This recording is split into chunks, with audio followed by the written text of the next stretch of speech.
Note that this meeting is being hosted through live stream on the city website and can be teleconferenced via Zoom. I would like to remind the planning commission to have their microphones turned on and positioned so that the audience can hear. Monique, may we have a roll call, please? Commissioner Robert Booth is absent with notice. Commissioner Hill, Present.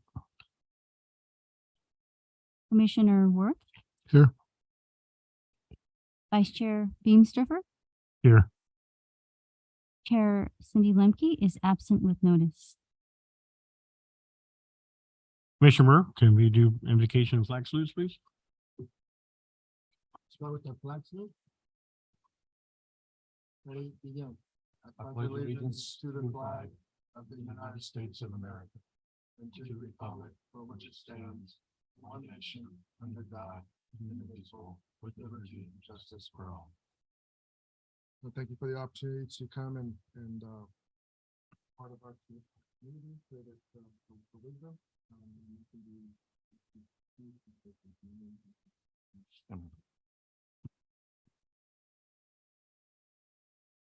Number 4, approval of minutes. Agenda item number 4 is the approval of minutes for the meeting of April 18, 2023. Does the commission have any comments or corrections for the minutes of April 18th?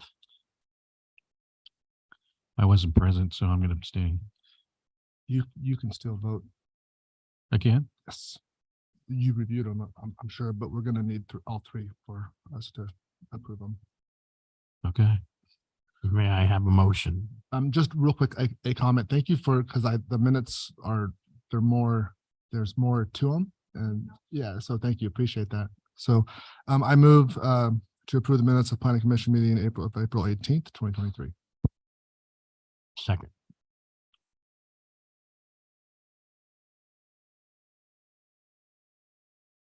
That passes unanimous. Number 5, public comments. Item number 5 is public comment period for this items that are not on the agenda. Are there any members of the public present that would like to comment on the item that's not on the agenda? I don't show anyone requesting to speak online, and I did not receive any e-comments. E-comments as well.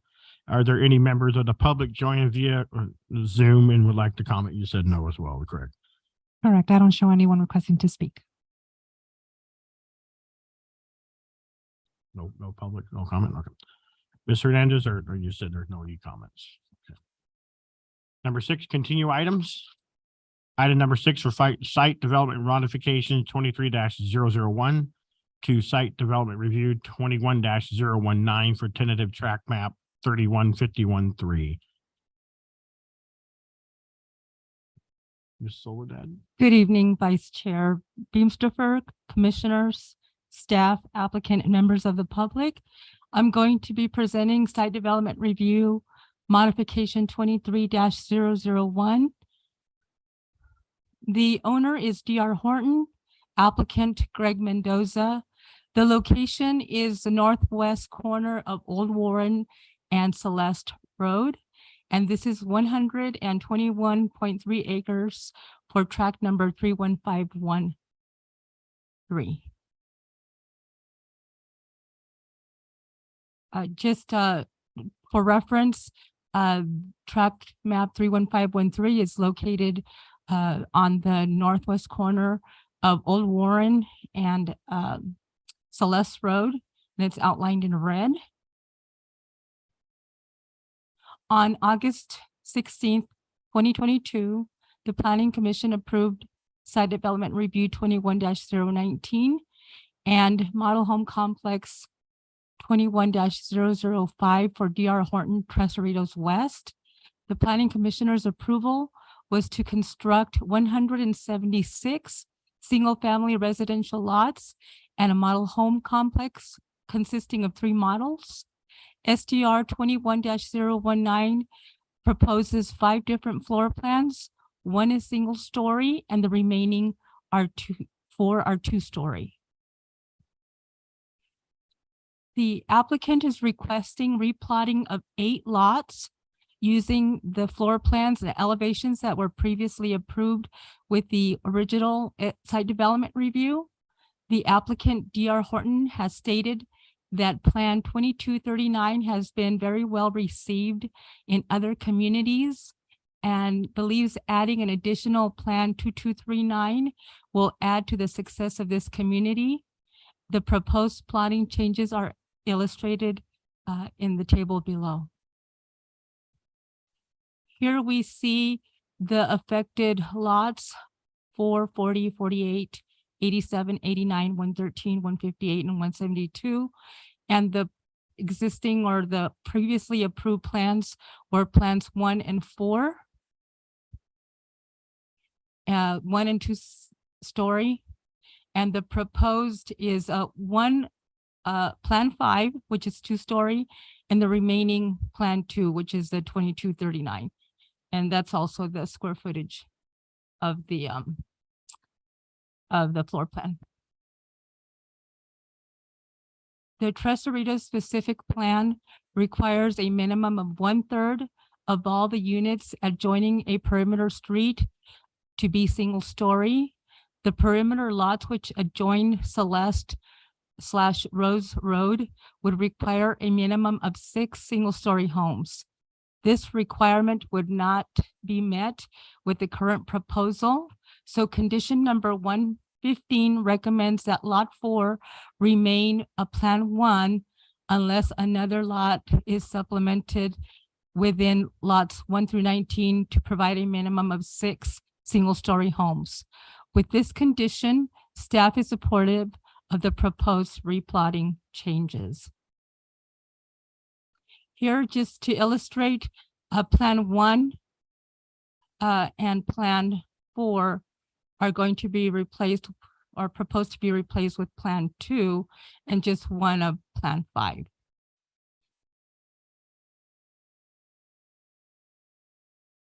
On April 21, 2023, the city gave public notice by advertising in the press enterprise and by mailing to property owners and tenants within a 500-foot radius of the project site of the holding of a public hearing at which the site development review modification 23-001 to site development review 21-019 would be considered by the Planning Commission.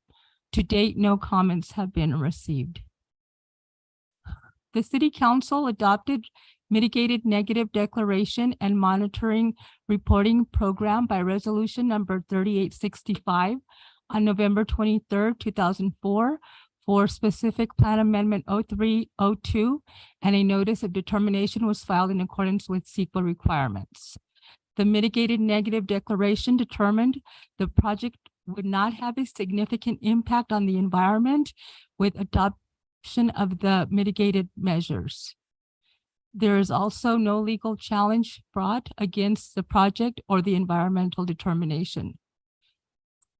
This site development review modification does not propose to increase the intensity of the project, nor does it propose any other changes to the project that were not previously analyzed under the approved initial study or mitigated negative declaration.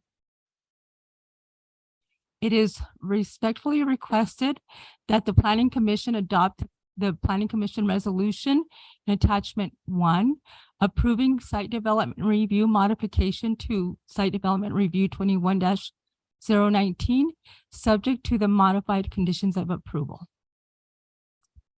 This concludes my presentation. And the applicant, John Myrie, is also here if you have any questions for him as well. Thank you, Soledad, for the presentation. Does the commission have any questions for the staff at this time? Go ahead, John. No, my only question is just, so this, I mean, having to come back through Planning Commission for this change, what drives that? What's the reasoning for it having to come back through? Just because it's modifying the original approval.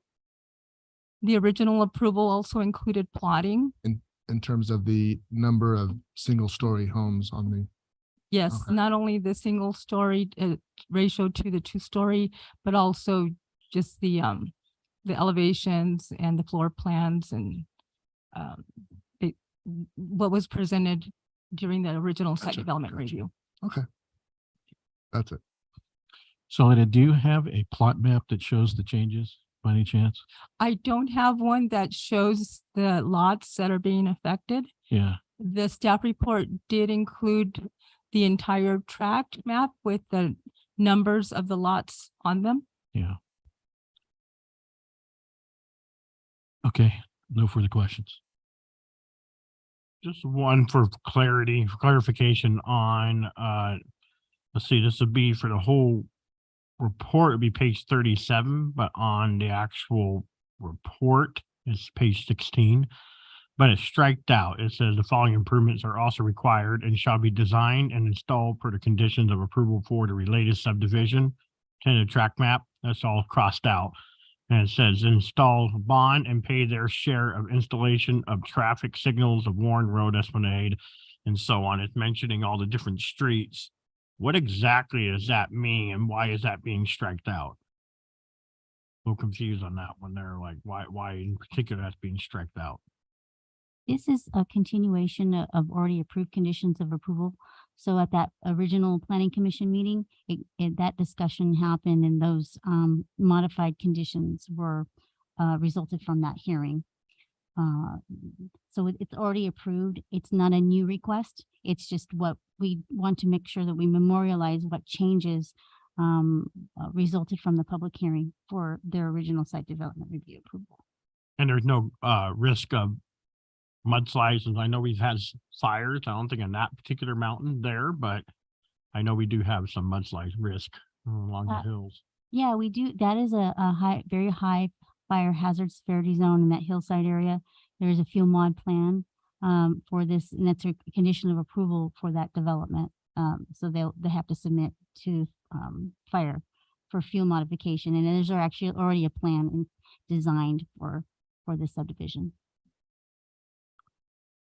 So could you just for the benefit of the group, the fuel modification is just maybe what that is, because I don't, that's a term that's used that I don't know everyone knows what it is. Yes, so it's when you're located in when a development is adjacent to an open wildland interface. They're like mountains or open space areas that have vegetation and that are prone to potential wildfire hazards. When you have development that you're proposing near those areas, there's a buffer area that is a separation that's established to protect and provide a barrier from the development. And there's different ways that you can do it. It's, by maintaining an area that's that no vegetation be within the buffer area, or there would be materials in place for the development that are that address fire department standards for fire safety. For example, the eaves would have certain materials in place. You would have separation, setbacks, and low fuel vegetation that would have to be evaluated by a fire engineer. Any other questions? With that, I'd like to open a public hearing. Are there any members of the public present or online that would like to comment on this item? Ms. Hernandez, is there any e-comments submitted? There were no e-comments submitted, and I don't show anyone online requesting to speak. With that, I will go ahead and close. Before you do, is there just out of curiosity, since it's public hearing, John, I just whoever's the architect for 2239 must be valuable. So is it the product? And if you don't mind possibly coming up and present it and giving your name, but is it that particular product, or is it more associated with the two-story larger home? And then also please provide your name for the. John Myrie, DR Horton. So yeah, that plan is a very it's a very basic plan. It's got a great family room and a 1 bedroom down, and then 3 bedrooms up with a nice open loft area. So it's a very, some of it, that might think, well, it might be a little boring, but hey, people like what they like, right? So it's a very classic. So I think just with our families, that one's really popular. The one that we took out is also somewhat popular, but more unique. It creates almost like a multi-gen, kind of like a separate little entrance and room. So that's the larger plan that we took out. That can be more expensive because it's got a lot more in it. So, in today's market with interest rates going up, people are a little more cost sensitive. So they're kind of looking for specific homes under a certain price range. And so, it's a very small modification out of 176 homes, but we like to be responsive. And so we're selling homes in Menifee and Winchester area and along Domenegone Parkway and that whole area. So it's the same buyers that are coming into especially West Hemet. And so, we're just trying to fine tune it. And I think you're pointing to, it's interesting, is just the process in Hemet. Even when you make small fine tune changes, it comes back to the planning commission just to make sure. And I'm assuming you have no issues with that added with. No, actually, we kind of wish we would have probably maybe caught it, so it wouldn't even have to be brought up in the staff report. But yeah, the single stories along Celeste Road, we want to make sure we have at least 6 of those there, and we kind of inadvertently took out one too many single stories. So we'll probably just keep it on that lot 4. We don't really have a plotting of these areas, but they're spread out through. It's not just one congregate area that we're just also putting this one plan. It's spread out through the community. But yeah, we'll make sure we absolutely agree with making sure that there's the right single stories along that more visible Celeste Road. Thank you, and You bet. good luck with getting Yeah. those built and sold quickly. Yeah, no, it's it's kind of day by day, week by week with home sales these days, but it's going well. Yeah.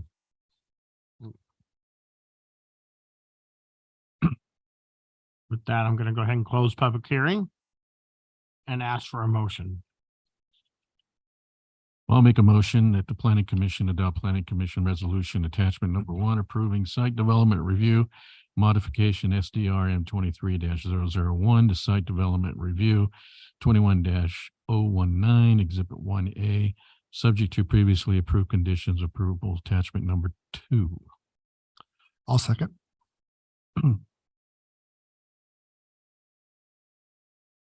And that passes. Item 7A, city attorney report, city attorney Layla Swarry. Nothing to report. Item 7B, community development reports, Monique. Nothing to report. Thank you. All right. Item 7C, future agenda items, principal planner Monique. Future agenda items include SDR 21021 for JD Fields. It's an industrial development coming forward to you on the next planning commission meeting.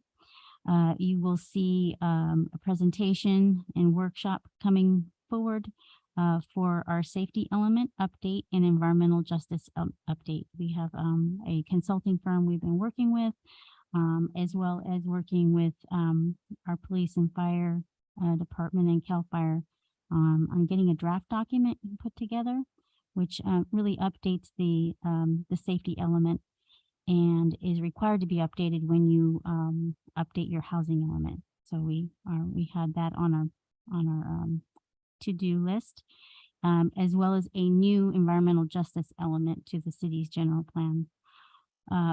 That will be coming to you either in July. I anticipate that coming in July, August. At the next planning commission meeting, we have a conditional use permit for gas station with ABC type 20 license for an existing gas station. And that concludes. Thank you, Monique. Item 7D, planning commissioners report.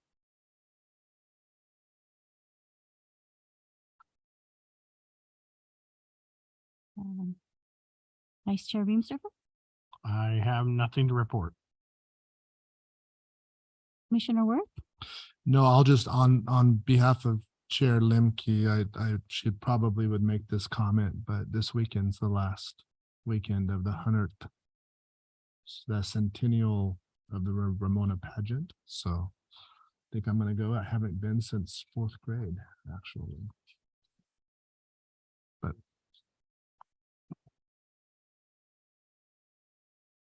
Commissioner Hill, Nothing to report. If there is nothing more, we will adjourn this we'll adjourn this meeting until May 16, 2023 at 6 p.m.